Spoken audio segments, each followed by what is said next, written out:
दोस्तों एक बार फिर से स्वागत है आपका प्रजापति न्यूज में। 12वीं करने के बाद ऐसा क्या करें कि जीवन संवर जाए? वो कौन सी दिशा है जिस पर चलकर हम कामयाब बन सकते हैं?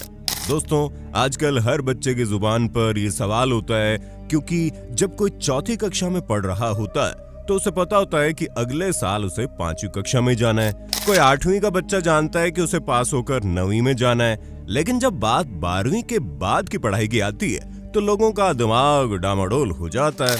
उन्हें समझ ही नहीं आता कि कौन सा कोर्स उनके लिए बेहतर होगा, कौन सी पढ़ाई उनको एक सफल इंसान बना सकती है।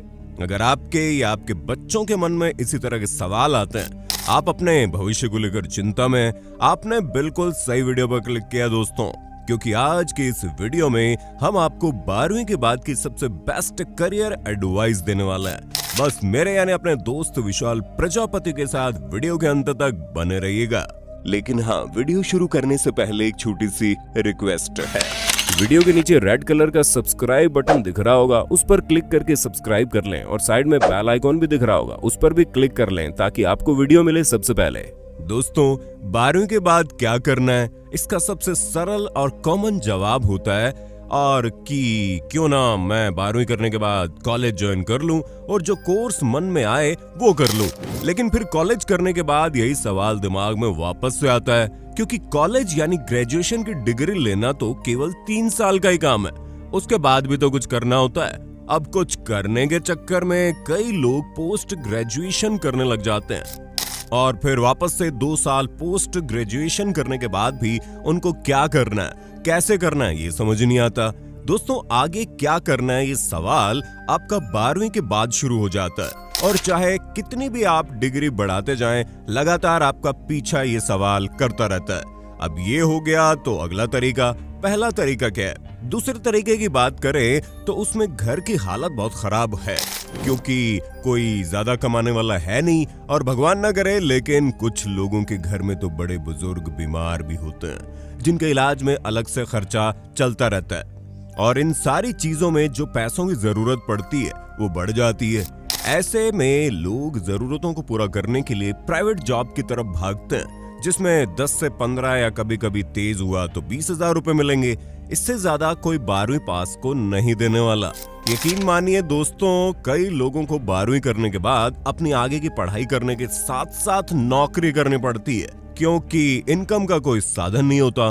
पढ़ाई की फीस भी भरने के लिए उन्हें पैसे कमाने पड़ते हैं। अब जो तीसरा विकल्प है वो है 12वीं करने के बाद सरकारी नौकरी की तैयारी में लग जाओ। तो दोस्तों ये तैयारी करना कहना आसान है, लेकिन उतना आसान है नहीं, क्योंकि इसमें अपने आप को मेंटली तैयार करना होता है कि अब हमें अपने लाइफ के 1 से 2 साल जी जान लगाकर पढ़ाई करनी है, ताकि कोई सरकारी नौकरी हाथ लग जाए। क्योंकि सरकारी नौकरी कोई तुक्के से या फिर राह चलते हुए मिलने वाली चीज तो है नहीं, इसके लिए कड़ी मेहनत करनी पड़ती है। अगर गवर्नमेंट जॉब चाहिए होती है तो लगातार उसके लिए जूझना पड़ता है। दोस्तों इसके अलावा एक विकल्प और होता है, पर वो सबके लिए नहीं होता। जहां लोग बिजनेस का रास्ता चुनते हैं, जिनके बाप दादा सालों से कोई बिजनेस चला रहे हो, भला उस बच्चे को 12वीं करने के बाद क्यों नौकरी ढूंढने की जरूरत पड़ेगी? वो भी अपना फैमिली बिजनेस ज्वाइन कर लेगा और उसे ही आगे बढ़ाएगा। हाँ, ये जरूरी नहीं है कि हर बिजनेसमैन का बेटा 12वीं करने के बाद तुरंत गल्ले पर बैठ जाए। कई लोग अपने बच्चों को मैनेजमेंट वगैरह की पढ़ाई भी करवाते हैं, ताकि वो काफी अच्छा सीख पाए और फिर बिजनेस ज्वाइन कर ले। लेकिन जिसका मन पढ़ाई में लगता ही नहीं है, जिसे 12वीं के बाद पढ़ाई करनी नहीं है, उसके लिए तो यही ऑप्शन होता है कि बेटा 4 दुकानें, उनमें से एक तू संभाल ले, और बेटा भी खुश कि चलो पढ़ाई से छुट्टी मिल गई, अब काम काज में लग जाता हूँ। खैर ये विकल्प हर किसी के पास नहीं होता। हर किसी के बाप के 4 शोरूम या 4 दुकानें तो नहीं होती, इसलिए ले देकर 12वीं करने के बाद 3 ही रास्ते बचते हैं। अब आपको कौन सा रास्ता चुनना है ये आपकी सोच पर निर्भर करता है, क्योंकि कई लोग तो ऐसे भी होते हैं जो पीएचडी करने के बाद भी यही सोच रहे होते हैं कि आगे क्या करना है। अब दोस्तों ये वो सिचुएशन है जहां पर कोई कमाने वाला नहीं है, जैसे तैसे हमें ही सारी जिम्मेदारियां उठानी है और पढ़ाई भी करनी है। ऐसी सिचुएशन में जॉब तो करनी ही पड़ेगी, इसके अलावा कोई चारा ही नहीं बचता। लेकिन जब बात सरकारी नौकरी पाने की आती है तो दोस्तों ये पूरी तरह से आपकी मेहनत है, सिर्फ और सिर्फ आपकी मेहनत। इसमें माँ बाप का या फिर किसी का भी सिर्फ इतना रोल है कि वो आपको घर में रहने की जगह दे रहे हैं, खाने के लिए भोजन और पहनने के लिए कपड़ा दे रहे हैं, यानी कि बेसिक जरूरतें आपकी पूरी हो रही हैं। आपका काम है पढ़ाई करके सरकारी नौकरी हासिल करना, जिसके लिए जो दिन रात की मेहनत होगी वो तुम्हारी तो होगी। ऐसे में दोस्तों आपको किस रास्ते जाना है ये आपका फैसला है। अगर आप हमसे पूछे तो 12वीं करने के बाद अगर आपके परिवार वाले 2-3 साल आपको पढ़ा सकते हैं, आपके रहने खाने की व्यवस्था कर सकते हैं, तो जीवन में एक बार दिल लगाकर सरकारी नौकरी की तैयारी में जुट जाइए। भले आप क्लर्क लेवल की नौकरी ही की तलाश क्यों ना करें, क्योंकि 12वीं करने के बाद तो आपको ऑफिसर लेवल की नौकरी मिलेगी नहीं, वो तो ग्रेजुएशन या मास्टर डिग्री करनी पड़ेगी, तभी आपको बड़े लेवल की मिलेगी। और हाँ, कोई बच्चा बचपन से ही अपने दिल में ठान लेता है कि उसे आईएएस यानी बड़ा एडमिनिस्ट्रेशन अधिकारी बनना है या डॉक्टर बनना है, इंजीनियर बनना है, तो वो शुरू से ही पढ़ाई में उतना अव्वल तरीके से काम करने लग जाता है। और फिर जब वो 10वीं 12वीं में अच्छे अंकों से पास होता है, उसके बाद वो कंपटीशन की तैयारी करता है, ग्रेजुएशन करता है, फिर वो तैयारी करता चला जाता है, तो उसका सिलेक्शन हो जाता है। वो बच्चे विरले होते हैं, क्रीम भाई साहब अलग ही होती है। जो छाछ है उनको तो दर दर भटकना ही पड़ेगा, छोटी मोटी नौकरी करनी ही पड़ेगी। तो दोस्तों 12वीं करने के बाद सबसे अच्छा विकल्प तो मैं पर्सनली यही कहूंगा कि अगर जिसका भी पढ़ाई में मन नहीं है ना, तो वो कोई हाथ का हुनर सीख ले, कोई स्किल सीख ले, कोई कंप्यूटर का जॉब सीख ले, कोई भी कारीगरी सीख ले, तो उसमें वो दिन रात मेहनत करेगा, 2-4 साल में वो अपना उस लेवल का बिजनेस खड़ा कर देगा। लेकिन हाँ, मेहनत तो आपको करनी पड़ेगी।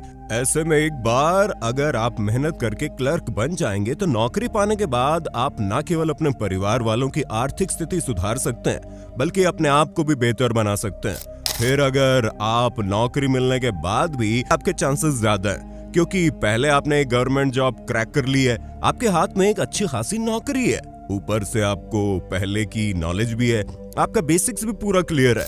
आपको थोड़ा एडवांस लेवल की पढ़ाई और करनी है और फिर आप क्लर्क से अफसर बन सकते हैं। और ये केवल कहने की बात नहीं है, बहुत बड़े बड़े अधिकारियों ने ऐसा ही किया। घर के हालात खराब थे, इसलिए 12वीं के बाद एक नौकरी हासिल कर ली और फिर नौकरी करते करते अपने जॉब की पढ़ाई जारी रखी, क्योंकि सरकारी नौकरी में आपको बहुत ज्यादा मेहनत नहीं करनी होती है। आपको दिन रात गधों की तरह मजदूरी नहीं कराई जाती। अगर आप थोड़ा बहुत भी काम जानते हैं तो आसानी से अपनी नौकरी कर सकते हैं और इस नौकरी के साथ साथ आप पढ़ाई करके आगे बढ़ सकते हैं। बाकी अगर किसी का सपना प्राइवेट सेक्टर में कुछ बड़ा करने का है, फिर चाहे वो डॉक्टर, इंजीनियर या लॉयर वगैरह हो, तो आप 12वीं के बाद से ही ये ठान लें, जिस किसी भी कोर्स में आप दाखिला ले रहे हैं उसमें पास होने के बाद आपके हाथ में एक नौकरी होनी चाहिए। इसके लिए आपको अपने कोर्स का सबसे बेस्ट कॉलेज हासिल करना होगा, तभी आपको प्लेसमेंट से अच्छी नौकरी मिलेगी। इसलिए अपना फोकस एक बेहतर कॉलेज ढूंढने में लगाइए, फिर बेहतर तरीके से नौकरी करके अपने भविष्य को उज्जवल बनाइए, क्योंकि फालतू की डिग्रियां लेकर कोई मतलब नहीं है और ना ही इससे कोई फायदा मिलेगा। आप घर पर तो बोल रहे हैं मुझे सरकारी नौकरी की तैयारी करनी है, और पढ़ाई करने के नाम पर आप टाइम पास कर रहे हो। ये सारी चीजें आपके भविष्य को बर्बाद कर देंगी, क्योंकि चाहे आप कितने भी बड़े डिग्री होल्डर क्यों ना हो, चपरासी की नौकरी पाने में भी लाले पड़ जाएंगे। ऐसे में जो भी करें सोच समझ कर करें। और उम्मीद है आपको वीडियो पसंद आई होगी। बाकी आपका वीडियो पर क्या कहना है कमेंट में बताइएगा। ऐसे ही वीडियोस देखते रहने के लिए चैनल को लाइक, शेयर, सब्सक्राइब कर देना। धन्यवाद। दोस्तों आपकी स्क्रीन पे 2 और वीडियोस दिख रही हैं, जिसे देखने के लिए आप इस स्क्रीन पर क्लिक करें। दोनों देखिएगा, बहुत अच्छी वीडियो बनी है।